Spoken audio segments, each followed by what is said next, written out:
All right, got a question. Mm-hmm. Subs, toasted or not? It depends on the sub. I usually go untoasted. I mean, I'll usually untoasted. Toasted's It's fine. Like called a cold cut for a reason. Yeah, I mean, if you get like a meatball sub, like go ahead and, I want that to toast be that one thing. Sure, But, that's why I said it depends on the situation. Yeah, if I'm getting like the classic BMT, like no need, it's fine. Wait, Yeah, BMT. Yeah, I don't know. It's whatever Subway makes. What's a BMT? It's bacon mozzarella. It's ham. It's got ham. It's got pepperoni. It's got salami. That sounds like an Italian. It's called the Italian BMT. I don't know. I know what a BLT is. I just never heard of a BMT. I don't know. Big meat trio. There you go. There we go. That's us. That's the casual hour. The big meat trio. That's a guess, but Chase, you know what? I'm gonna look it up. I need to know now. That's gonna be like a PC stands for personal computer. I just this moment got that. You know what? I think it's actually a little bit better. It's the biggest, meatiest, tastiest is what they call their BMT. Oh my god. Are we the biggest? Well, you're the biggest, Bobby. Who's the meatiest and who's the tastiest? I'm probably the meatiest. So I'm the tastiest? No, we can't. By default. No, we can't allow that at all. Do it over. Let's just stick with the original, the big meat trio. This is not the cold open that we. It's the cold cut open. It's the cold cut open. Yeah, damn it, I was there. I was with you. It depends on what kind of open it is, I guess. I don't know. Is it? I'm sorry. I'm just gonna blindly get my sandwich toasted. Warmed up lunch meat tastes gross. Okay. What is a cold open? You were supposed to, I beat. Welcome to the casual hour, everybody. Yeah. Podcast essentially about video games, but mostly about arguing about meat. I won our wager. You said, Johnny, we aren't even there yet. Okay. All right. Save it. You'll get to go first, not first, but you'll get to go first. Bobby will buy you all the toasted subs you want, or untoasted subs. Your big meaty trio. I mean, if it's Quiznos, they make you get it toasted. Because we love these subs. As Chase called out, we are the Casual Hour. We are here on August 2nd with episode 336. It is an August preview episode. We are finally able to tell you about the games coming out this month. Thank you, Chase. But before we get into all that, we will let you know about some of the things we've been up to. We will also go over some of the games that we thought were going to be really good in July and see if we got it right. Assuredly not. And then we'll look ahead for the rest of the month and tell you about games we're excited for, all in this fun, friendly episode of the Casual Hour. So stick around. We'll have some trailers playing here in a little bit. But Johnny... Yeah, you got to talk about something, huh? Yeah. So Bobby, listeners of the podcast might remember, what was it, 2-3 weeks ago? You said if I didn't finish Tears of the Kingdom by the time Baldur's Gate 3 came out, I had to buy you lunch. Well, and it's funny you say that. Did you would send me, because August 1st was the deadline. No, August 3rd was the deadline, my friend. Since when? Since they pushed it back last week? No, we said technically it comes out on the 1st for early access owners, which was us. But the official release date is August 3rd. And since then, the August 1st release date was scrapped, and now it's just the 3rd for everybody. Okay. So you said if I beat the game, you would make an NPC video for us. Now, I'm not saying you have to do it live on stream, but I want my NPC video because I was going to hold up my end of the bargain. I don't want that. I was going to buy you some catfish with some cornbread or collard greens, your choice. All right, fine. You just got to tell me what kind of NPC it is, what the setting is, and I'll make it for you. Okay. I don't need to be there for that, please. Yes. You got to hold the camera. No thanks. I'm not gonna. You got to feed him the strawberries for that one. And you thought Gallagher was a mess to watch live. Oh boy. Bring your poncho, Chase. You don't actually have to do that, Bobby. So you finally beat your favorite game. I'm sorry that I did. had to bend your arm to beat the best game know. ever made. Jesus fucking Christ. You should be so It's- lucky. Would you like to tell the folks at home what game you actually beat? I completed The Legend of Zelda Tears of the Kingdom today. I hit credits. There's still a lot of stuff for me to do in that game. And I feel pretty good now because now like I've seen the ending. Now I can just take the rest of the year, go to more leisurely pace, look at my strategy guide, figure out what armor sets I want to get, etc., etc. But man, that ramp up, like once you finish that fourth temple and get the fourth sage, it's fucking on, man. Like I don't know how you can get to that point in the game and not just immediately go, okay, well, I clearly need to see the rest of this through because it is some of Usually the, Street Fighter 6 comes out. That will It's definitely stop that people does from often derail me. Yeah, from, I don't know from- how anybody could be stopped. But yes. So yeah, I buckled down. I took care of it. I got through it. It took me a couple weeks chipping away at it, and I took it with me on my trip to Indiana over the weekend. I left my Steam Deck at home, so I would not be tempted by Street Fighter. By not And- be tempted by your not favorite game of all time. Yes. That's right. Man, we're gonna be talking about this game quite a bit at the end of the year. We've already talked about it ad nauseum. I just wanted to say, I have one question now that you've seen the credits. yeah, Is this your favorite version of the three big characters from the Zelda series? yes, I think it tops. I really loved the versions of them in Wind Waker and Yeah. Ocarina. I think prior to this, those are my favorite portrayals of those characters. But I think Easily the best Ganon in this one. Easily the best Ganon. he's just so menacing and like he's just I'm trying to like because I can't say anything without spoiling stuff. So maybe we should just shelf this we can shelf it. till the end here. But it is incredible. It is not only like a feat in overall game design, I think just as a Zelda game, like I feel like Breath of the Wild got shifted down a few places because of how good this is, and it's the same version of Hyrule.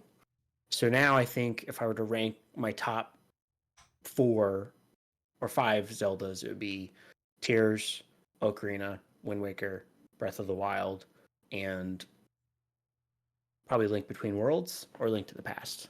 Yeah, I think that's a pretty solid Rushmore you got there. I agree. I think going back to Breath of the Wild at this point would be pretty difficult. Yeah, it's just if you have Tears of the Kingdom. Yeah, absolutely. So that's done.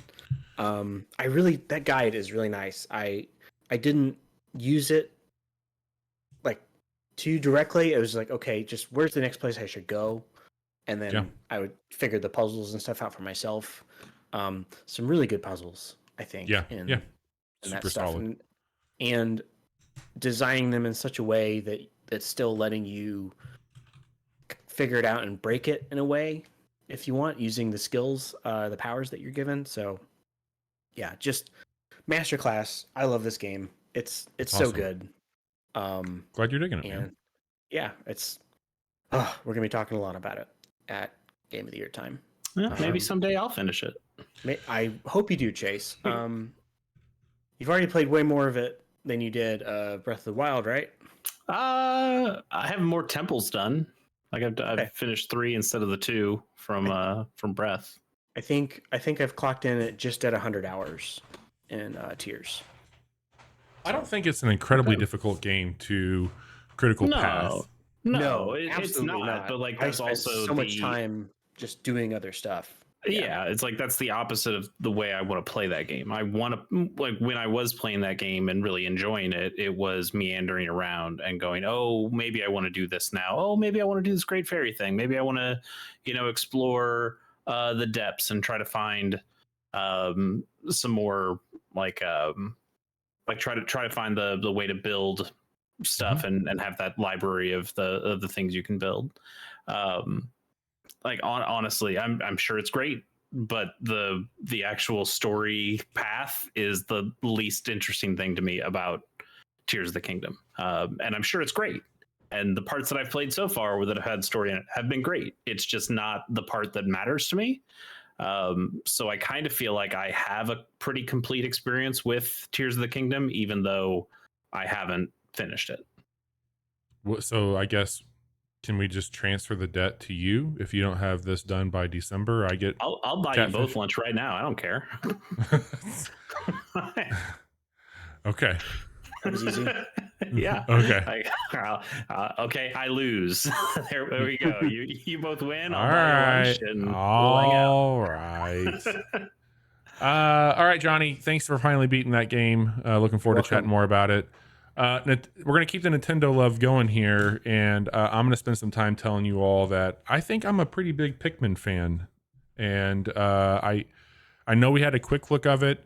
I played the demo, and the quick look really was part of the demo that we showed off, and this is my first Pikmin game that I've played ever. And I think that's okay. Like, I don't feel like I'm missing out by not going to the other ones from what I've heard. And I think what they've built here captures a lot of what makes Pikmin, but also makes it way more approachable. And I got to tell you, I am just pretty forward with it. Having an absolute blast. And that series is not very lore heavy. No. It's amazing. Olimar seems to get himself caught on a mysterious planet every time. How does he do it? That rascal. One of the things I'll say too is, like, right out of the gate, it certainly has a style and a charm, but it's a very weird Nintendo game, and I think that it probably has been more of a, I don't know, like on the sideline series for a while compared to some other stuff, but this one seems to be selling gangbusters in a big way, and I think that the Switch has had, if it's done a lot as a platform, but one of the things I think has been pretty impressive is how it's made series that has been loved in the past by a handful loved by a lot. And I feel like Animal Crossing's never been as big. I don't think Pikmin's ever been as big. Not that these are small titles, but I think compared to your Marios, your Zeldas, your Mario sports games especially, they've been a bit off to the side. So it's nice to see people coming to this franchise, myself included, and really finding something. It's awesome. It's so fucking cool. I've been waiting until I finish Zelda before I buy it because I didn't want another game that I'm really looking forward to playing on my Switch to tempt me. Sure. So I'm definitely going to be picking this up. Yeah, I think you should. Very soon. One thing I'll say is I think some people might be like, it's repetitive, but that's what these games are. It's a game all about Dandori, which is just how you can effectively move through your task. And I've 100%ed the first world, and you do that by finding all the treasure, making sure that you rescue everybody, and in doing so, you get a currency that's also used to build. So if you need to build bridges or steps, you're using this currency to do so, but it's also what you use to upgrade your ability. So upgrading your abilities in this can be, I'm now able to be fireproof, I take less damage, I have faster shoes.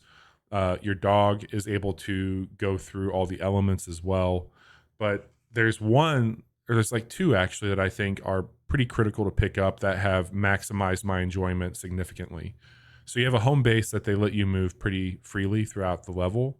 And depending on where you're doing your work, that can take quite some time for your Pikmin to carry objects back and also to bring, for you to go back and get them. There's an upgrade that you can get, which is essentially like a radar whistle that you can blow at any point on the level, and any loose Pikmin will come back to your location. Even if you send them to your home base, they'll just wait for you at the base unless you go and grab them. But having this is a really great way to do it. The other nice thing is Ochi, the dog, being able to go into a quick menu and say, hey, I need to know where treasure's at. And the dog, you can hop on the dog and ride it, and it'll literally just kind of take you to the next area where treasure is, and you can start to dig it up and do that. So if you wanted to just say like, okay, tonight I need to get the survivor of this world, I want to get as much treasure as I can, I'm going to just use my task, go through it, boom, boom, boom, be done with it. It is really about like how you can maximize your efficiency. And I think that's what Pikmin is in general. It's just how can you make things move faster. The one thing I will call out that's really handy, I got to check out over the weekend, is the co-op mode. And it's a lot like Mario Odyssey, or not Mario Odyssey, but the space one. Why can't I say the Galaxy. name right? Thank you. Everspace? Galaxy, wherever the second player will just be shooting starbits at the screen. You have your second player can shoot things and really overpower the enemies on that. There's also certain elements that they can shoot out there to help out. And there's unique items that you can only get in co-op that are only persistent while in a co-op play that make it very nice. But the one that I love is you can actually shoot your own Pikmin, and when you do so, it speeds them up and it makes them move things a lot cool. faster. Yeah. Sure. So I've actually heard some people who just leave it on because you get more upgrades that you can use while you're playing with just yourself, and you can move the other controller to where you're not seeing it on the screen. But I like that you can make your own character. The worlds are a lot of fun. I really enjoy the cave dungeons that they have. They're like multiple levels down, and you usually I just found a new type of Pikmin, which is a rock Pikmin, and it's a lot of fun to use. Cool. But it's a very cool game. I think I've got like 5 or 6 different types of Pikmin at this point.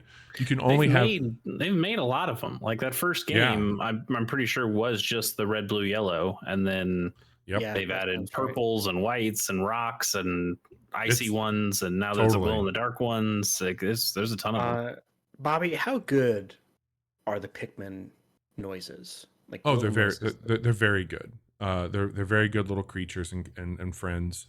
The one thing I'll call out that to piggyback on Chase here, there is absolutely a strategy at play in who you bring with you, because you can only have 3 different types of Pikmin out, and there are things that you're upgrading. You're finding onions, and certain onions will allow you to pull flower petals and basically have any of the Pikmin that you've unlocked. Other onions will increase how many Pikmin you can have in your party at any given time. So I think at this time I can have 70 Pikmin out at once, and the game increases where you go to new levels. It takes, no longer takes 5 Pikmin, it takes 50 to move something. And there's a lot of strategy that goes into it, because some levels you might need to get to an object that's over water. Well, you need to have 20 ice Pikmin in the water to freeze it, but you can only carry 60 at the time, and the object you're trying to get requires 50. So now you're stuck. Like you just can't get it unless you go back and work through some of the other stuff. It's incredibly charming in a really unique way. $60 right now. It is something you can pick up with the vouchers on Nintendo. So if you're looking ahead and you're only going to pick up one of the Mario games, maybe grab a voucher and check this out if you've been on the fence. The demo is still live, and that gives you a pretty good snapshot of what the first one is. And the last thing I'll call out, I haven't got to check it out yet. Chase mentioned them, but there's a glow-in-the-dark Pikmin, and I just unlocked the night mode, and apparently that is more of like straight-up tower defense. Okay. So at night, you set up these glow-in-the-dark Pikmin, and you have the ability to like hold off people coming into your base that you're setting up at night, and it kind of turns into more of a tower defense game at nighttime. So because normally, like if you didn't make it back by nightfall, it was bad news. It is bad news, and then if you don't have everybody kind of wrangled up, it'll start to do a countdown. It'll be like, okay, you've got 35 Pikmin that are lost. There is one more ability that you can unlock, which is instead of coming to you, you can send any Pikmin that is out in the wild back to your home base. And that's a really good like Hail Mary to blow whenever you've got no time left at night. Like if you can't find them, or if they're going to come to you or where it's at, that's a really great way to do it. So there's some cool things that you can upgrade them. I guess what I'm trying to say is when you first play, if you've never played one of these before, it might feel a bit arduous and tedious and kind of a slog on just like, I got to go back and get them. But you can upgrade stuff pretty quick. But Pikmin 4 is awesome. You should all check it out if you haven't done so. Nice. Good. I'm glad you're having a good time. Yeah, I'm kind of surprised by how much I'm enjoying it.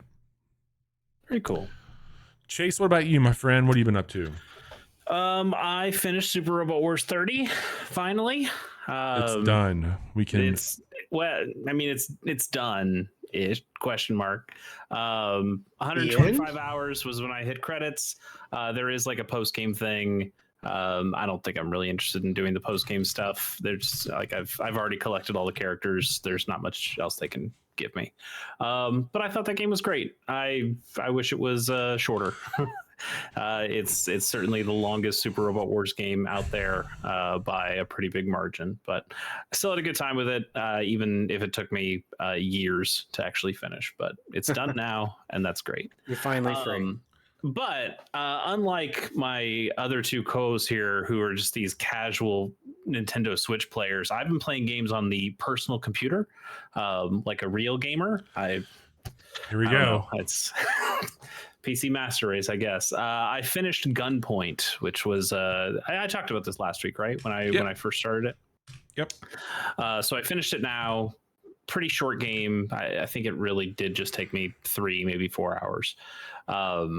I still never got quite used to the controls. I mean, the WASD stuff wasn't too bad, especially because it's a side scroller. So you're really just doing A and D, and then if you had to go into doors or something, you have to and change levels. Those were where you'd use W and S. But just having, I even had to change my key commands at one point just to be like, it's more comfortable if I hit shift to go into that Batman style detective vision. And then there's a point where you get a gun, but the gun was on the same left shift that I was using for the detective vision. So then every time I tried to do the detective vision, I was taking my gun out, and I'm like, fuck. So I had to go back in and reorder the controls to make them work again. But I finally got it to a point where it was fine. That game just has some really cool ideas, some really fun puzzly elements where I had to eventually figure out ways of like there were floors I couldn't access, so I couldn't even get to them to hit flip switches and do the things I needed to do. But I could flip off the lights from a different floor, which caused a guard to go try to turn that light back on, and then they would walk through a motion detector, and I could change that motion detector to something else in the level, and you get to just these really cool set pieces where you can start to kind of piece things out and figure out how am I going to unravel this building and take out these guards or avoid these guards. I still think I mentioned the writing last week. The writing's really, really good. There's the story kind of has you looking into somebody's murder, and one of the first things you have to do is, oh, hey, this other person is being framed for the murder. So you have to go make sure that they're innocent, but they have them on camera, which means you need to go and you need to wipe the footage. And then later in the game, somebody's like, hey, yeah, somebody wiped all the footage of this of these security cameras, and we're trying to figure out who did it. Agent 47, it was probably the killer, right? And you're talking to this person because they're trying to hire you as a detective, and you're like, I don't know, maybe it was just like a really cool guy who did it instead.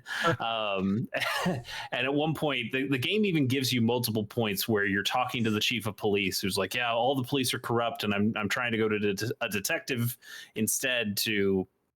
So the my predecessors have all been killed by these corrupt cops. So I just want to, go outside the system so I won't be next. And so he's feeding you a bunch of information, but he's like hot on your trail as the person who wiped that footage, and you're kind of trying to throw him off the trail. So he's like, hey, did you know that the cameras, I know that whoever wiped the footage, but these cameras actually have like a memory card within them, and that wouldn't be wiped.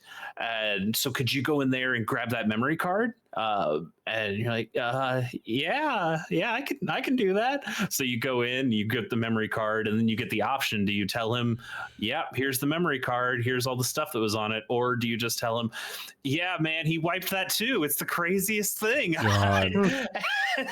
and so I did end up getting an achievement where it was, hey, you successfully successfully cleared your own name by hiding enough evidence and then eventually finding the true killer. There's some really cool stuff in there. That's a cool achievement. But I am reading online that it would have required some tweaking, but there are abilities to map to a controller if you really wanted to go through some software. I bet so. And honestly, I bet I would feel more comfortable that way. But again, it's such a short game, and there are some twitchy elements to it, but for the most part, it is setting up the building stuff beforehand and then enacting the plan, and then getting to a safe spot and changing everything, and then enacting your next plan, and then getting out of the level. So it's not really something where I mean, the controls weren't a big deal to me. It just was something that constantly was like, I hit the wrong button, or damn, I hit caps lock again, or I hit command, and oh god, now a different menu pulled up, and like, shit, I didn't want that. The coolest thing though is what happened at the very end of the game. Not really a spoiler, but just the coolest fucking thing. You finish the last mission, and your detective starts writing a blog, and you get to make decision tree options of what goes into the blog, and it's talking about it shows how many people you killed, and how much money you got as a detective, and how many missions you completed, and all that kind of stuff.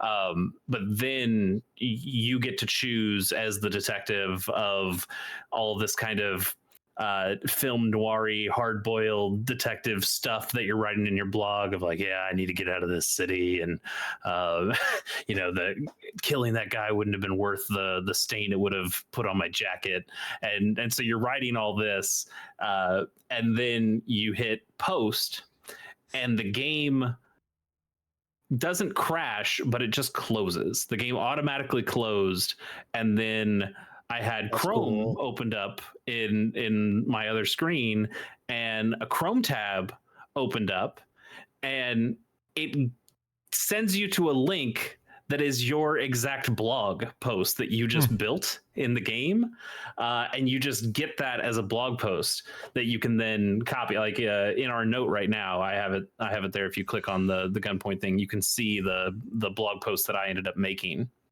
And nice. It's still just A, B, C options all the way down, but you can get something that feels kind of customized to your experience, and then they just give you a custom link to whatever you did with all of your where are you gonna I don't know what this blue button is. I'm sorry. Yes, it says the tweet button, but I believe that is the post button now. I don't know what this bird is. It doesn't look nearly as rough as we need a Unicode X to really. I need to get the developer on the horn and tell him about the new branding. Thank you. Yeah, but I just thought that was super cool, and it doesn't do a joke of like the secret agent or detective stuff where it's like this message will self-destruct, but it certainly had that feeling of just the game closing by itself and then opening this tab, and I just sat there for a second and holy shit, that's so fucking cool. That's awesome. It's such a neat touch, and it's one that I do not remember anybody talking about. I remember them talking about the really cool way that the jump arcs in the game, and all the cool puzzle stuff and the writing. I remember hearing about all of that stuff, but that little touch at the end just completely put this game over the edge for me. I'm so excited about it, and I'm excited to write more about it when I actually do my writing, because this was my backlog roulette wheel game of the month for the previous month. So we get to spin that wheel again. And we'll see what I play for this next month. Hell yeah! But yeah, Gunpoint is super cool. I think everybody should try it. It's really short. It's super cheap on Steam. Also, there is a demo. Give it a shot. It's so cool. Nice, you did it. Yeah, good job. I finish video games. Everybody knows. Everybody says. We know. I finished double the amount of video games that Johnny finished this week. So I don't know if finish is the word I would use for hating. video games, but here we are. All matter of perspective. I mean, do you want to spin the wheel? Do you want to spin the wheel right now? Figure out what's going on. Do we spin the wheel before we get into everything else? We usually do. Yeah. Okay. Yeah. Let me get everything moved over here. And Yeah. that wheel. I'm excited. I want to see what it's going to be. Come on, Pat Sajak. All right, spinning the wheel. Okay. It should just be Super Robot Wars. Elden Ring. What if it picks Super Robot Wars? That'd be so fun. Elden Ring. Please not. Okay. Sure. AI the Somnium Files. This is a game that I have on Switch. I think it's like a psychological adventure game that has like a bit of Persona feel to it. Yeah, I'll give that a shot. They made a sequel. Has really good reviews. Yeah, they made a sequel. I didn't play any of the sequel because I still had the first game. More importantly, let's go to the how long to beat and see how long this is going to take me. This is a 2019 game. Spike. Spike Chunsoft. Yeah, put it out. Okay. Visual novel, anime. Oh, okay. I see why. I said it's like a Persona adventure game. That tracks.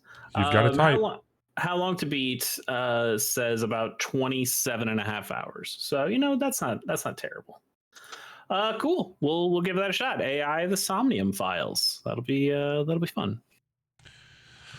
All right, Chase. Congratulations on not picking a better game this month. It's too bad. There's a lot of good ones on here. Nothing like Subnautica, but you got your wish. AI, the Summoning Files. Yes, everybody knows that I am just the biggest proponent of AI. ... The Somnium Files. Oh my god. Well, Chase, how did we do last month? Better than your wheel? You know what? I think we did, with a couple of exceptions. I think we did quite well for our picks last month. Let's go through these. I had Viewfinder, which a couple of us has finished so far, and I think the two of us that have both agree that game fucking rules. It's very good. Maybe someday Johnny will finish that. Okay. I also had Might and Magic. I didn't pick that up. I'm waiting for that to go on sale, but I still think that game's going to be pretty cool, and I would like to try it out. Venba just came out yesterday, 2 days ago? Monday. And yeah. And I know Bobby has finished that. I think he'll talk about that next week. I plan on playing that this weekend. I did download it. That game seems pretty cool. I didn't end up playing Lisa, but I did. Where are you playing that one at, Chase? Venba on the Switch. Yeah. It's not a graphics intensive game. Oh, I was gonna say, like, I thought you had Game Pass still. I do, but I'm heading out of town this weekend, so it'd be nice to have that on a portable device. Lisa, I ended up not downloading, but I still think that game is cool, and or those games, that collection of games. And I did rewatch the H Bomber Guy video about Lisa, so I'm even more interested in playing that at some point, but not at the moment. And then I mentioned Pikmin, but that wasn't a high priority for me. You should download that before the weekend. Yeah. I still haven't finished the demo. I might just go and finish the demo for now and see how I feel about it at that point. Bobby, you also had Viewfinder, you had Pikmin, you had Venba, but you also had Exoprimal, which is a game we all played on a stream, and we all had a great time. Hey, I had a good time hanging out with my friends. I'm telling you right now, that game, we can shit on it all we want, is actually doing pretty well for them, all things considered. I believe it, but show of hands, or I guess this is an audio podcast sometimes, so say I, who still has that game installed on their computer? None of us. But again, like, I think that's one of the cool things about the reason I put it on here was just it's a Game Pass game. I knew we were going to play it. I didn't think any of us would buy it, but I think it being on that service that we all have paid for, I'll check that out. Yes, I mean it was a perfect example of Game Pass in a game that I absolutely would not have paid money for, but it was there. We all had it. We all were able to play it for one stream, and I never have to play it again. But it was fine for the one night. So Hey, Good- it's good on the on it. wheel. Maybe if the Yeah. wheel tells me I'll play it again. you know what? Maybe we should put Exoprimal on the wheel. We'll see. And then Johnny, you also had Pikmin 4 and Viewfinder. Have you played either of those games? I haven't played Pikmin 4 yet. Mm-hmm. I have played like an hour or so of Okay. Viewfinder. Okay. Sounds good. Nice. Well, sweet. Those were our picks. And then we move on to some of the free stuff that you can get for this month of August. And we'll start with PlayStation Plus. PlayStation Plus Essential. I am sorry. PGA Tour 2K23. It's a good one. Dreams and Death's Door. I think that's a pretty solid Yeah. selection. Man, Yeah. they need to Stuff. bring Dreams to PC. Dreams is dead, baby. I know. Yeah. It's just Yeah. it's such a cool concept. I think they showed off something recently that was like, hey, this is kind of like the next Media Molecule game, except we made it within Dreams. Yeah. Which is that's a cool idea. I wish it took off a little bit more. That it seemed like some people were making some really, really cool things in Dreams those first handful of weeks, and then it just kind of even ongoing, man. moved on. Like I was subbed to the Dreams subreddit. yeah. And I check in there every once in a while, and like the things that people were making was absolutely insane. Yeah. Death's Door is very much a Zelda successor in a lot of ways, and I think that's a beautiful game. If you've got a PlayStation, you should absolutely check that one out. And if you like golf sims, I think PGA Tour 2K23 is probably the best one out there right now that you can play. So that's a really robust lineup for them. That's a solid list. I think Sony's been doing a pretty solid job in general on PlayStation Plus Essentials recently. I don't remember all of last month, but I think it was like Call of Duty Cold War was in there. So like they're putting stuff out there for that. And then let's go ahead and look over at what Xbox is doing. Xbox Games with Gold. Last month. This is it. They decided, you know what? We're just not going to do it anymore. We got Game Pass already. They're kind of rolling it into Game Pass. They're doing it's called Game Pass Core, and it will have a rotating selection of Game Pass games. They have confirmed that Game Pass Core will not have Starfield in it, but it will have pretty much every first-party title from the last few years, and a few other third-party things, and I think 23 games that will be rotating throughout the year on that tier. So you'll still have games, you'll still have the online multiplayer stuff, but you will not be getting any of these games. The one other thing to call out, I do believe that if you are to not go to the Game Pass membership, any Xbox 360 or later game that you got from Games with Gold will stay in your library regardless of your subscription, but anything that has been released after the 360 on that service, you will no longer have access to unless you are continuing your sub through Game Pass. So that's kind of the changes there.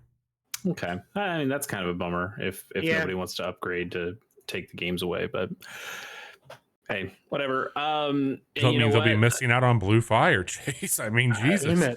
Yeah, everybody loves Blue Fire. I honestly don't remember anything about Blue Fire. It's a 3D platformer from 2021. And then there's Inertial Drift. That is the final Xbox game with Gold. That is an arcade racer that's all about drifting, as the name would imply, from 2020. Some people are pretty upset that it's going away. Major Nelson said, "You know what? I'm out of here because of this." It's either Games with Gold or I walk, and guess what? And old Larry walks, and he's out of here. Feels like don't let the door hit you with a good Lord. He's also been doing this for a long time. He might want to do something different. Games with Gold, though, that's been going on for a long time, right? Yeah, it has. Yeah. And Major Nelson, 10 years now, 20 years of Xbox, right? He ran I think recently he was doing a blog or a podcast. Yeah, he's been part of Xbox for a long time, but Games with Gold has only been since the 360 era, right? I thought it was started with the Xbox One. Was it? Hmm. I thought there was a way to get free games on your Well, 360. it included Xbox. It's, you know what's weird though? Okay. It is weird to be in a I don't world know. where Xbox Live is no longer a term. Yeah. Does that mean my Xbox Live official credit card doesn't work anymore? No, that still works. You can use that to get All right, cool. Game Pass. But yeah, it's You can- weird. It's you can weird. tweet about Xbox Live back in It's on the right blade. 2010 or whatever. And the blades were so fucking cool. Yeah. Yeah. Blades.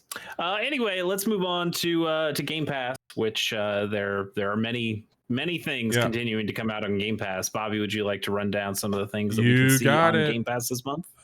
Celeste makes its way to Game Pass. A short good game. hike. Yeah, both of That's those a are really good game. very, very good games. Broforce Forever. I didn't know there was a sequel to Broforce. Limbo, also very good game. Pretty good. Airborne Kingdom, Everspace 2, very good game. The Texas Yes. Chainsaw Massacre. This is, I think, like a Dead by Daylight. Like I think that's not. I think so. There's an older Texas. I thought it was like the Jason Oh yes, that's what I Friday meant. the Sorry. 13th all of game. those the same thing. Yeah, I think they are the same thing. Like Okay. But it's I just wanted to make sure that there wasn't like an older Texas Chainsaw Massacre. I think this is a new one that's coming. That's This what I'm is the trying. Evolve like. They keep trying to make this a genre. Yeah, the asymmetrical multiplayer games. Yes. There we are. And then lastly there, we get Sea of Stars. But, of course, to make room for all those games, you got to get rid of a few. Death Stranding. Do you have to? You have to get rid of some? Yeah, Licensing, baby. it's in their charter. Edge of Eternity, Midnight Fight Express, and Total War Warhammer 3. All leaving Game Pass in the month of August. So you're on the clock if you want to play some Death Stranding. Literally. I own that game pretty- in so many places now. It's There's some stupid. pretty cool things in that game and some pretty not cool things in that game as well. Take Yeah. me to the Princess Beach. Oh Stop it, boy, you. what a game! All right, let's move on to the current topic. Let's talk about August and the games that are coming out. Then we have a selection here. Now we do not do the entire group of games that are coming out in a single month. That would take us way too long, and we're not going to do that. And there are a bunch of games we just don't care about, honestly. So let's talk about some of the more interesting ones to us. And we'll start with August 3rd. We have Adore coming to PC, Switch, PS4, PS5, Xbox One, and Xbox Series X. Bobby, you played this, right? I think we have a quick look of it. I think, yeah, it feels it. Looking at this, it was like, this feels familiar. It's like a Pokemon stylish game where you're recruiting monsters, but it's also more action based. Maybe it seems interesting. I think actually this was one that we recorded, but there's an issue with the recording. We never posted it. But yeah, Okay. we did play this together, and this is something that maybe we can do on a casual Monday, even because it is a run base. And you are doing that. You're doing creature collection. It's got a hell of a style to it. I remember it being really cool. It has like kind of a cameo. Is that what was that 360? Yeah, cameo elements of power. Yeah, what a pull. And it also has a little bit of the one that came out a few years ago from Rare, Kenna, Bridge of Spirits, has a little bit of that to it as well. But yeah, I thought it was a really cool premise, and it was early access. But I will be checking this one out as I own it from that early access run. And it might be neat to see what they've tweaked on it, because it was pretty bare bones when we played it. Yeah, I'd be curious to see more of that. Also on the 3rd, no longer on the 1st. Baldur's Gate 3 comes to PC and Mac. I'm going to let my two esteemed co-hosts here tell you more about Baldur's Gate 3, because I don't know anything about Baldur's Gate 3. Baldur's Gate 3 is the next CRPG from Larian Studios, makers of the Divinity Original Sin games. It is following D&D version 5, correct? Yep. With some tweaks of their own. It is a massive RPG. Like almost 200 hours of cinematics. Like there's just it's big. And Bobby and I will be playing it together on Friday. Bobby, you picked your class yet? Man, I've got it down to 3 that I'm gonna. Yeah, I'm the same boat. Well, basically, the way that we're gonna do this, not to like spend too much time on it, we're gonna have a stream only character, and then we'll have our own solo stuff. So I'm trying to think a little bit about like what would complement our playthrough when we're doing this and how I want to go about it. But I think for our stream together, I might roll a cleric, nice, yeah, be like a support class or a bard, because I've heard bard is actually pretty good. I'm excited to dig into it. I've started Divinity 2 multiple times, and I see the quality there. And one thing I'll call out on this before we move on from it, there's been a little bit of disruption in games media around this one, primarily because there's been words thrown around like it's an anomaly, and the fact that studios have come out to say like, hey, you should not expect this quality and caliber from similarly sized studios. I mean, apparently it is just a behemoth of a video game.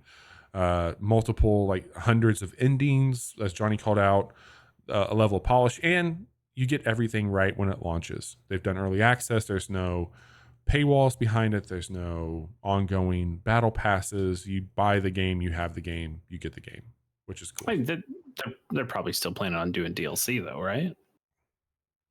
I don't really think they did it for Divinity. I think they just did I think they did an enhanced version of one of those. I think Divinity Original Sin got an enhanced version. Maybe they added stuff into 2. I might be wrong there. I know you can play 2 on the iPad. So they've been working on porting it. And they do seem to like make sure games are running it to their liking as it goes on. It's like both the Divinity games reviewed excellently. Like they have a fantastic pedigree. Like from what I know, they basically proved themselves worthy to make a Baldur's Gate. Yeah. By how successful they were with their previous 2 games. So like I think that they are really giving their all for this, and I'm very eager to play it because I played 3 hours in early access and was like, okay, I'm shelving this. I'm waiting till it's done. Yeah, it was very apparent this will be good. So cool. that is something that you will be able to follow along with if you choose on our Casual Fridays, probably for a while. You got a name for that yet? No, we're working on that. We are I'll just call it right now. If you're listening to the show, we're going to start with 2 episodes, and then Johnny and I are both going to be traveling. We'll take a few weeks off, but we'll still have Casual Friday stuff going on.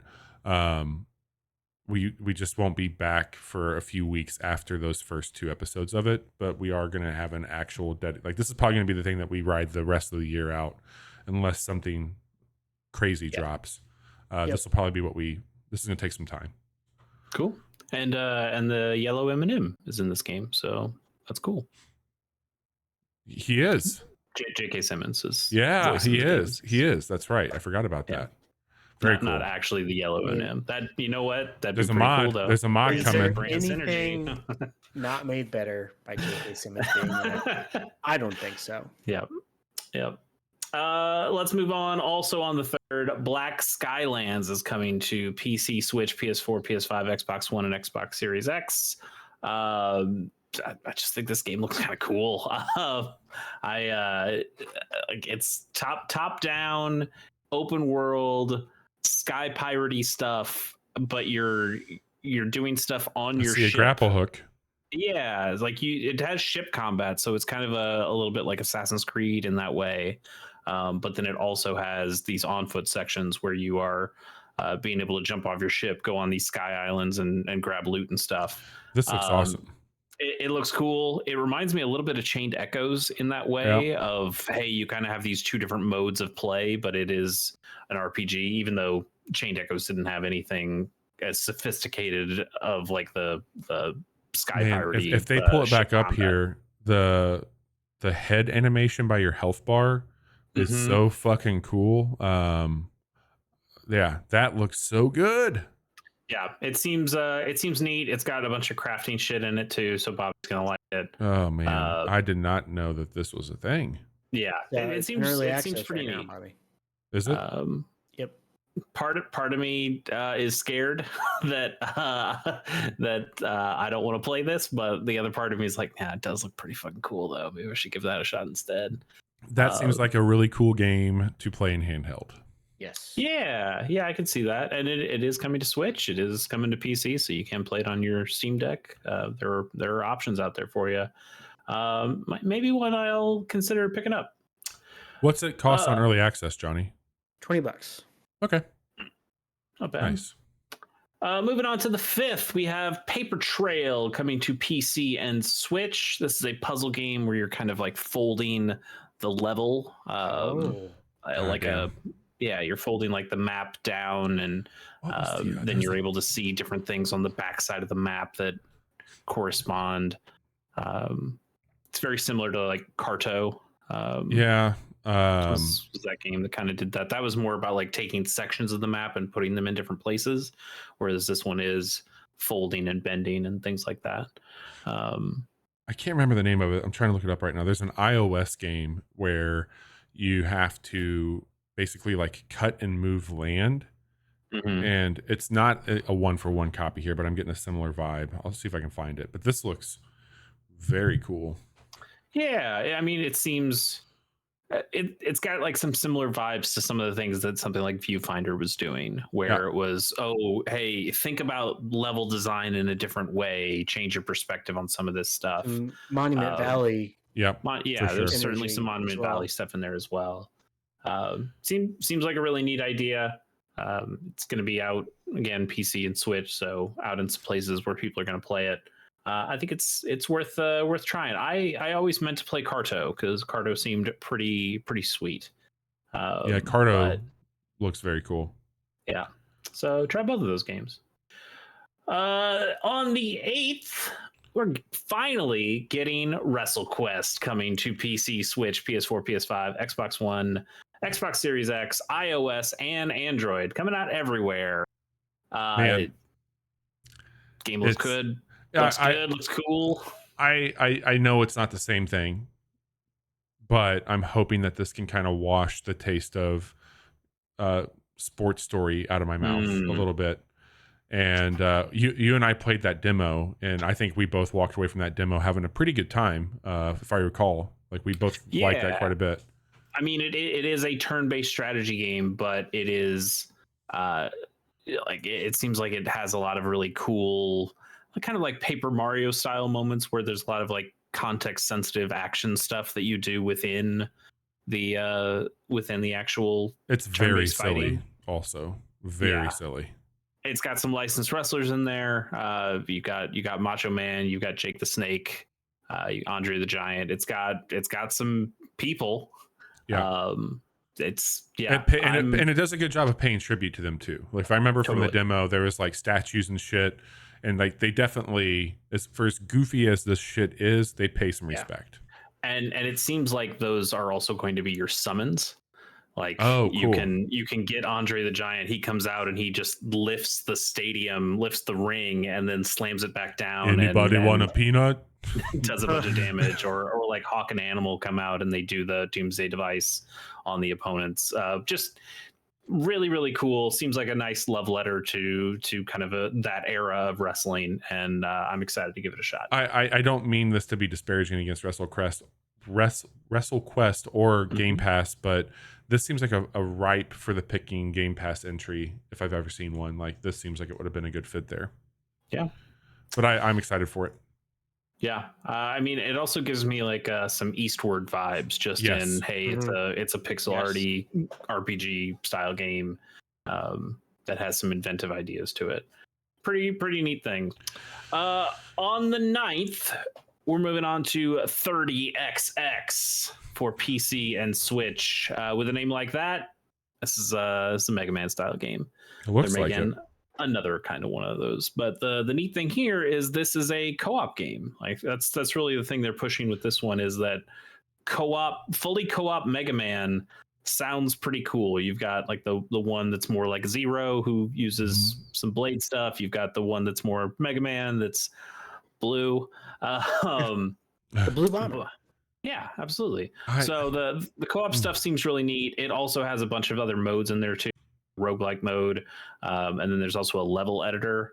Cool. Anybody else remember Mega Man Universe, which was supposed to be like the Mega Man Mario Maker, and then Capcom quietly said, no, that's dead. We're not doing that.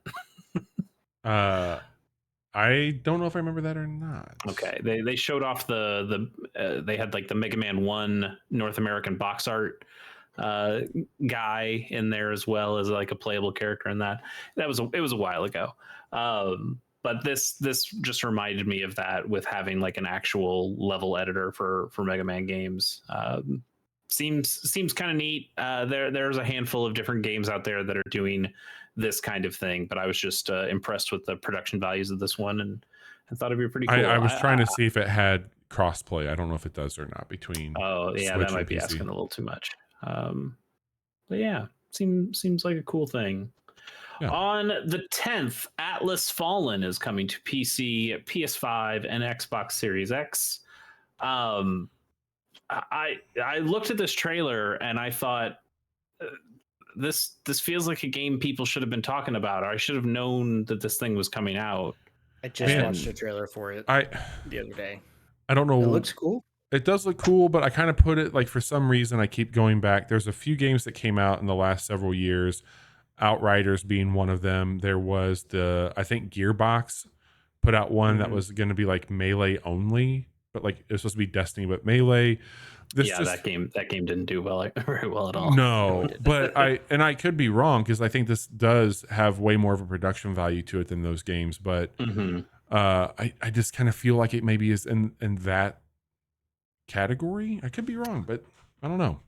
Yeah, I mean, looking at the trailer, it had some kind of cool things in it. The combat looks really smooth. The animations look smooth. It's got this mechanic called the momentum gauge, where you build this gauge up as you give damage, I believe, as you're hitting things. Like, it's kind of like a combo meter in that way. But the higher your momentum is, the more damage you do, but also the more damage you take. So there's also ways to spend that meter. And so you kind of have this risk reward of, do I keep building this meter to keep doing more damage, or do I do this like a big finisher move that will take away that meter, so now I can play a little bit more safely. I think those are some cool ideas, and this is also being made by Deck 13. They are the makers behind Lords of the Fallen and the Surge games, Surge 1 and 2, which were the kind of like Dark Souls style games. This one does not appear to be as Dark Souls inspired as those other games, but it looks like Devil May Cry or Final Fantasy 16 combat. Yeah, I think that's a lot closer to what's going on here. It kind of looks impressive. I don't know. I just feel like people should be talking about it. This is either going to be a sleeper hit or one that's forgotten pretty quickly. But I mean, it seems like it's got only some $50 on PC. Yeah, I mean, I don't know. It is weird, Chase. Like, a game that looks like this is not being. Yeah, it seems like it should have more of a marketing push, especially considering all the other very big games that are coming out this month. Because I feel like people talked a lot about Lords of the Fallen, and they are still. There's a big one coming out. I don't think they liked it as much as Dark Souls, for sure. But I mean, I remember that getting E3 trailers and people talking about it, and similar for the Surge. Remember people playing that game on streams and talking a lot about that. And for me to just see this and go, what the hell's Atlas Fallen? And look at this trailer and go, I don't know. It feels like a game people should be talking about. It's made by a developer. Games that people have talked about in the past. Why haven't I heard about this until just now? Interesting. Well, we might check that out when it comes out. We'll see. On the 10th, Stray is getting ported to Xbox One and Xbox Series X, the cat game. On the 15th, Everspace 2 is coming to PS5 and Xbox Series X from the PC as well. So couple good games out there that are now more available to different people. And then we'll move on to the 17th, where we get Marble It Up Ultra, which is coming to PC, Switch, PS4, PS5, Xbox One, and Xbox Series X. I believe there was a Marble It Up proper, and Ultra is like a. I was going to ask if this is like a remake or something. Yeah, I don't think it's I don't think this is like a full new release. I think it is more, hey, we added a bunch of extra content in here, and now this is more like a definitive edition. Well, it says it's the role-playing game of yes, the ROL. Oh, it's Rocket League. It's very cute in that way. This looks kind of fun. It looks really fucking rad. Like it's basically like a speed run game where it's got these single player levels and you play as a marble and you glide and bounce around on these things. It's got like some, as you'd imagine, Marble Madness inspired stuff where you're kind of trying to navigate some tight corners. It's got some like Super Monkey Ball feel to it, although you're not controlling the world, you're still controlling the ball, so it's not like Monkey Ball in that way. But it runs at a really fast clip. It just seems neat. I think I might pick this up. Yeah. So Marble Up originally came out in 2018. So this is, I don't know if you get it free. If you own it already, you get it for free. Okay. So nice.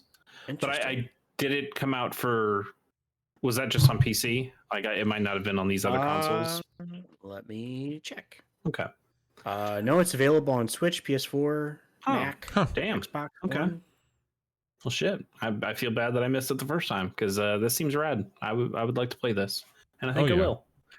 Also on the 17th, Vampire Survivors is coming to the Nintendo Switch. You can go check out that no clip documentary that just came out on Vampire Survivors.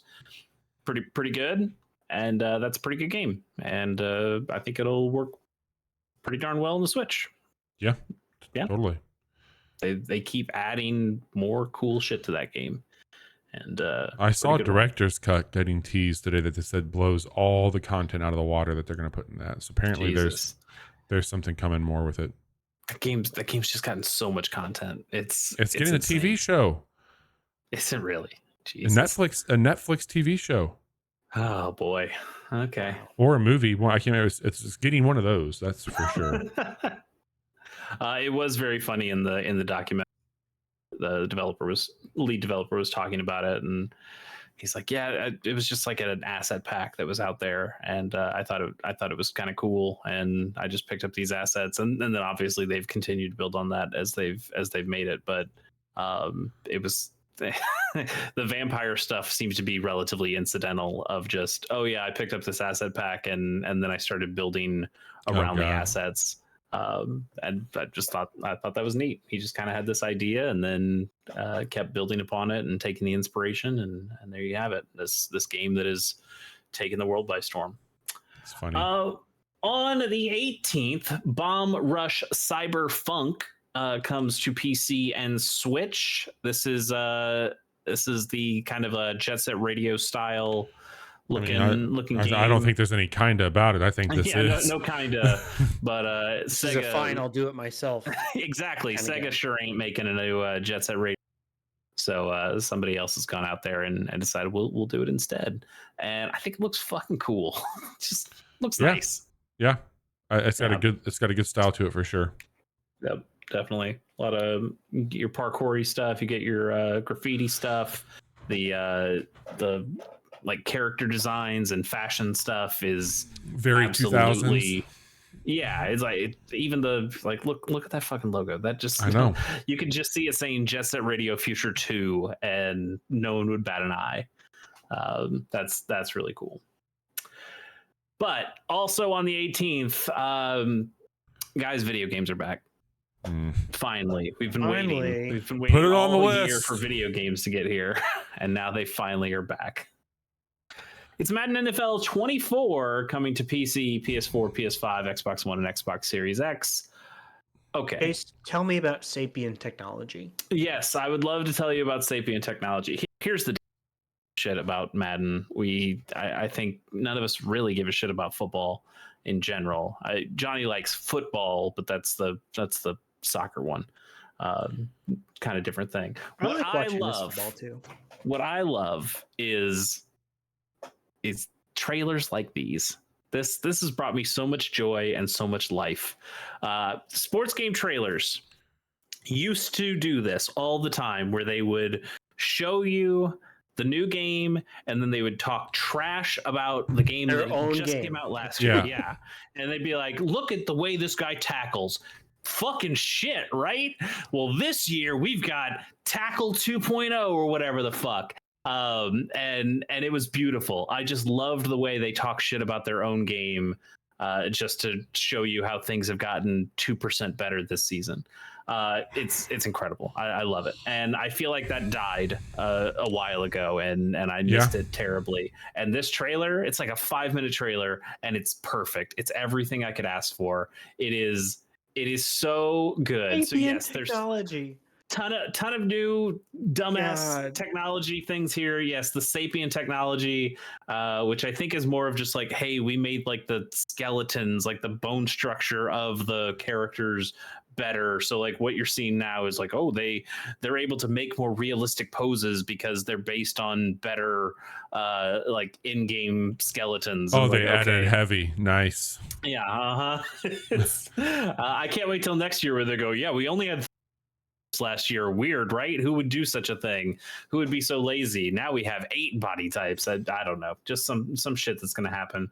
They have hit everything 2.0, which I don't even know what the fuck that does, but it's just better to say. Fuck hit everything 1.0. This is the new shit. Yeah, absolutely. God. And then they do it a few times in this trailer, but they show off last year's game and they desaturate the footage of like, look at how shit this game looks, and now look, there it is. Oh, it's so good. And then the vibrant new game is like, well, the old game didn't look that shit. You just turned down, you made it look more dull so it doesn't look 1-to-1 to the game that you're showing us now. It's beautiful. I fucking love it. It gave me so much life. I don't care about Madden. I'm not going to play this game, but goddamn, everybody needs to learn from these trailers. I'm kind of getting sold right now. Yeah, well, you can use your own sapien technology to hit buy and download Madden NFL 24 for yourself.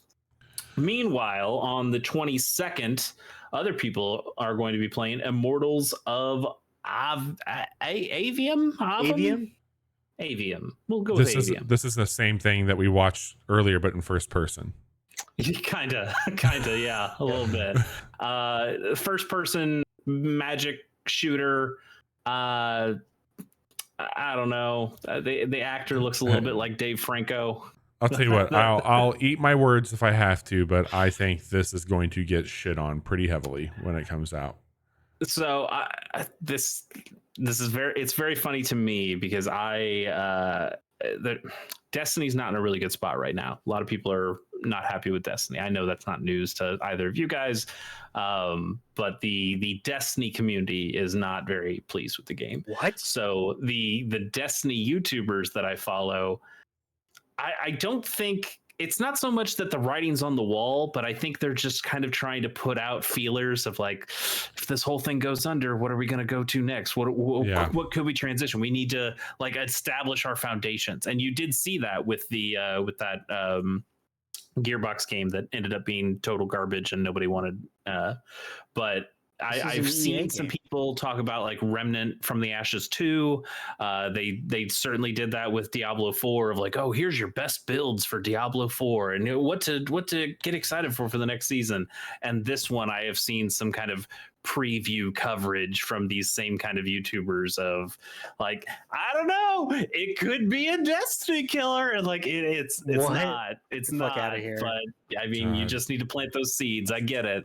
You're trying to keep your money. You're trying to keep your subscribers. It's like when they said Killzone. Oh, it's EA. I forgot it's an EA original. Yes, that's right. It is being made by EA. Yeah, I think this game looks kind of lame. I think the magic gauntlet thing, it looks really stupid. Yeah, but I don't know. It'll probably be fine. Like this seems like someone will enjoy this game. Sure, totally. But other people will probably be playing Blasphemous 2, which comes out on August 24th for PC, Switch, PS5, and Xbox Series X. Did any of us play Blasphemous 1? No. Okay. It looks really cool though. Yeah, kind of like side-scrolling Dark Soulsy stuff. Johnny, you said you played it. Do you have any thoughts you want to give on that? It's hard. Yes. And I did not play very much of it, but I do own it on the Switch. Yeah. I also know the developer is Spanish, from Spain.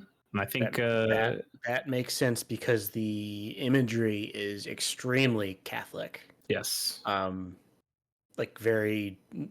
Like, the game is called Blasphemous. There's Yes. going to be Yeah. some religious stuff in there. It has a very like striking art style, especially Yeah. the character portraits and stuff. Yep. So Some good gross shit in there too. Yeah. It's very gross.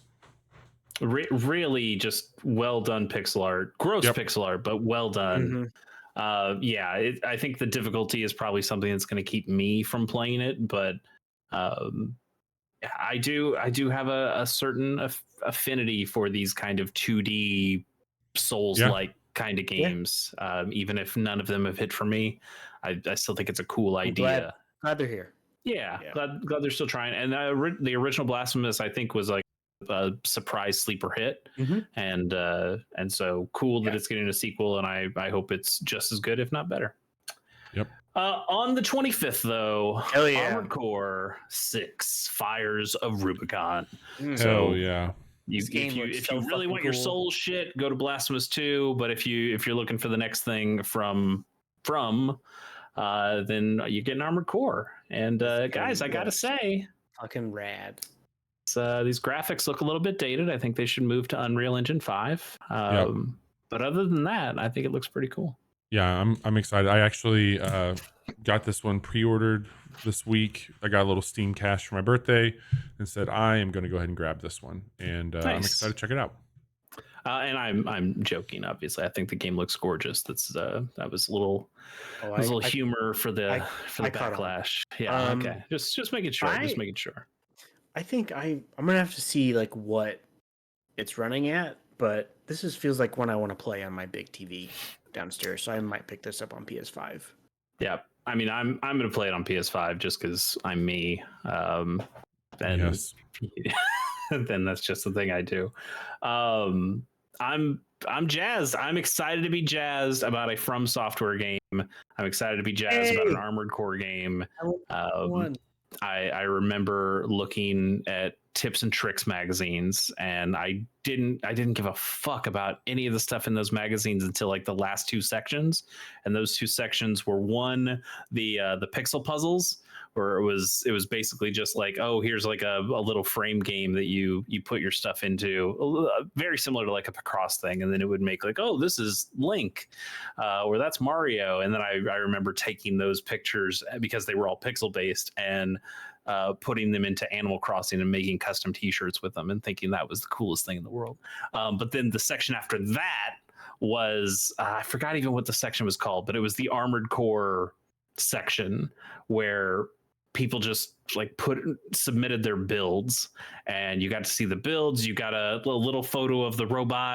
You got to see like all the paint jobs that they did. And I never played Armored Core, so I didn't understand any of this stuff, but I did understand that mechs were cool. And it was so cool just looking at those few photos and going like, man, these fucking robots look awesome. Sure. Never played one of them because I wasn't a PlayStation guy growing up. And then also just hearing that they controlled incredibly weirdly. But this game just looks fucking good. Yeah, I'm very excited to see it. We'll be checking this one out for sure. Yeah, I really wish it had a co-op like Elden Ring did. It'd be awesome if the three of us could jump in and be robots together. I mean, I know it does have missions where you're playing with NPCs, but man, I think it'd be rad to just roll up in three sweet mechs. Yeah. Even still, pretty jazzed about it. I'm sure we'll all be talking about that game come the end of the month, and probably also the end of the year. Yep. But until then, we still have the 29th, where we're getting Samba de Amigo Party Central coming to the Nintendo Switch. This is the first Samba de Amigo game since the Wii port of the original in 2008. Anybody play Samba de Amigo here? Nope. On the Dreamcast, get the Maraca controllers, the official ones. Nope. Yeah, I didn't play it either. I love Samba de Amigo as like a character design. I know he's also shown up in like the Sonic and Sega All-Stars Racer games, and he's shown up like in a couple other places as well. Really like that art style. I don't know if I'm sold on this style of rhythm game exactly, but it does. I don't know. It just seems fun. He's got shutter shades. What more could you ask for? Look to it. Yeah, sure. He's a monkey with shutter shades. And it's, I mean, the Switch seems like a perfect place to put that on. Like having the two Joy-Cons, they function very similar to the maracas of the Dreamcast original. Pretty cool. I mean, I wish Sega was making a Jet Set Radio Future 2 instead of this, but it is cool to see them go back to old franchises. Good on them. And then finally, Bobby mentioned it for Xbox Game Pass, but it is also coming to other consoles as well. Sea of Stars coming out on the 29th to PC, Switch, PS4, PS5, Xbox One, and Xbox Series X. I know there was that demo that came out a couple months ago, 2 or 3 months ago. I know I wasn't incredibly jazzed by it. Bobby, I think you played it and you said you had a pretty good time with it. Oh yeah, this thing's fucking awesome. Yeah, it's gorgeous for sure. I think it's got some really nice art to it and some cool ideas. It's a prequel to The Messenger too. Yes, I think that is correct. Like it's the same developer, and there is like some weird kind of connection to it, which I think is very fun. What was the man? It came and went. It was that survival horror game that people didn't really care about, but it was the one that was Blooper Team one. Yeah, well, the one that was connected to Battlegrounds, and then it wasn't. Oh yeah. It's basically Dead Space, but not. Yeah. Yeah, I know what you're talking about. Right. It was like, yeah, hey, this was in the PlayerUnknown universe, and then they said, actually, no, it's not. Yeah. Just kind of one of those where it's like, why are these games connected? And I feel the same way with Sea of Stars and The Messenger, but that's very funny. Yeah, I don't know. We'll see. I'll be checking this one out for sure. I am still totally down to give this another shot and see if maybe they've made some adjustments that will make me like it a little bit more. And if they don't, you know what? I'm sure I'll still be playing a lot of Armored Core by then, so no problem at all. Let's get into our picks for the month. And Bobby, why don't we start with you? What's got your eye for the month of August? Yeah, for sure. I own a door, so I'm gonna go back and see what 1.0 looks like on there. I don't know how much I'll play right now, but Baldur's Gate 3, WrestleQuest, Armored Core 6, and then Sea of Stars. I'll be checking out also. A lot of stuff. Nice, very cool. Johnny, what are you thinking? Armored Core 6, Baldur's Gate, and fuck it, Atlas Fallen. I will at least pay attention when it comes out and see what people say about it. Sure. Very cool. I mean, I am Marble It Up Ultra. Oh my god, that game looks fucking rad. Yep, I just added that one to my list too. WrestleQuest, Armored Core 6, and then I think I'm going to try Marble It Up. I think that game looks so cool that I might just download the other version on my Switch right now and just see what happens when the Ultra comes out. Pretty cool stuff. And yeah, I mean, Madden's out, so video games are back. Pretty excited. They're back, baby.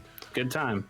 Let me get us out of here. I got some information for everybody out there watching. If you want to, if you're a first time viewer, welcome to the Casual Hour. We have just recently switched our times to be streaming across the board at 9 p.m. Central. I need to update our little blurb here in the channel, but I'll work on that. This week, Chase and I checked out and celebrated the Miniverse on Monday, 10 years of Mini Metro, and we checked out a bit of Mini Motorways.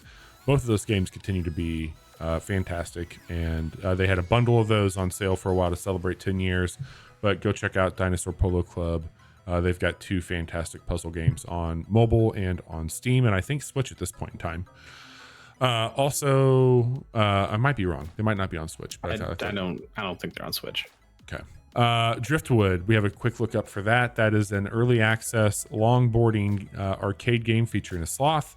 It has some good bones. You should check out our quick look on YouTube. Tonight was all about the games that are coming out this month. You are welcome. We finally told you about that. Tomorrow, a quick look back at Spin Master, one of Chase's favorite old school video games, and he showed me a little bit more of it. And we'll have that live tomorrow. And on Friday, Johnny and I teased it, but it's happening. Baldur's Gate 3 role play with Bobby and Johnny. We will have an actual title for that series that we will blast all over social networking come Friday. But that's what we've got going on. Chase, what about you? Oh, Mini Motorways is on Switch. I thought it was. Yeah, I think they're both. I think they both are on Switch. They're just really expensive. It's $15. For both or a piece? A piece. Yeesh. Yeah, that's a lot. Yeah, it's a bit much. Switch Yeah, tax, baby. I actually don't have much going on. We still have the strike going on for the writers and the actors, which is hindering pilot program as we continue to support them. And then and no new stuff on Gamers on the Go or Chase K Plays.